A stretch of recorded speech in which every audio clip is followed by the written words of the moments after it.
Que signifie vivre une vie vraiment heureuse? Pour beaucoup d'entre nous, le bonheur semble insaisissable, lié à l'approbation des autres ou aux circonstances de notre passé. Et si le secret du bonheur ne consistait pas à changer le monde qui nous entoure, mais à nous changer nous-mêmes, telle est l'idée centrale de The Courage to be Disliked, le courage d'être détesté, d'Ichiro Kishimi et Fumitake Koga. Ce livre nous met au défi de réexaminer notre façon de vivre et de penser. Vivons-nous pour plaire aux autres ou vivons-nous de manière authentique? Avons-nous laissé nos expériences passées dicter notre avenir? Voyons les choses en détail. Nous pensons souvent que nos problèmes proviennent de facteurs externes, nos relations, notre éducation ou même la malchance. Mais selon la psychologie adlérienne, la philosophie au cœur de ce livre, la vérité est plus simple.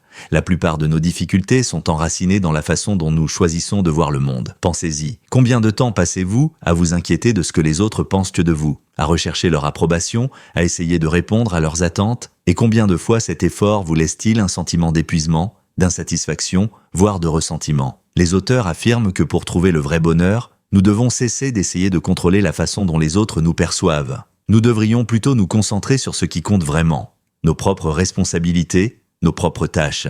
Cette idée est appelée « séparation des tâches ».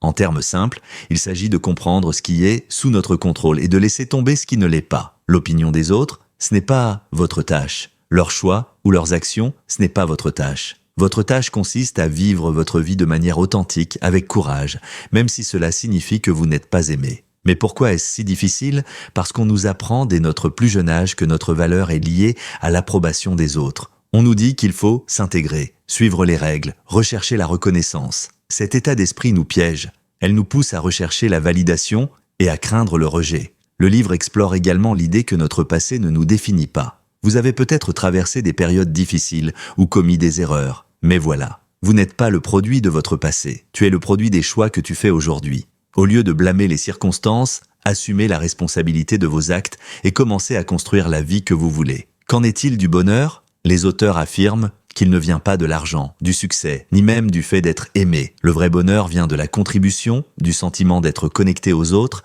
et d'avoir un impact positif. Il s'agit de vivre une vie en accord avec ses valeurs, même si cela implique de sortir de sa zone de confort. Alors, qu'est-ce qui vous retient? La peur de l'échec? La peur du jugement? Avoir le courage de ne pas être aimé ne signifie pas devenir négligent ou égoïste. Il s'agit de reconnaître qu'on ne peut pas plaire à tout le monde et que c'est normal. En vous concentrant sur ce que vous pouvez contrôler, vous vous libérez pour vivre une vie pleine d'objectifs et d'épanouissement. La vérité est que la plupart d'entre nous sont coincés dans un cycle de recherche d'approbation et de peur du rejet. Mais nous ne sommes pas obligés d'en rester là. Le courage de ne pas être aimé nous invite à nous libérer de ces schémas et à adopter une nouvelle façon de vivre, où le bonheur ne consiste pas à être aimé, mais à être fidèle à soi-même. Alors, posez-vous la question, vivez-vous pour les autres ou pour vous? Le choix vous appartient et le courage aussi.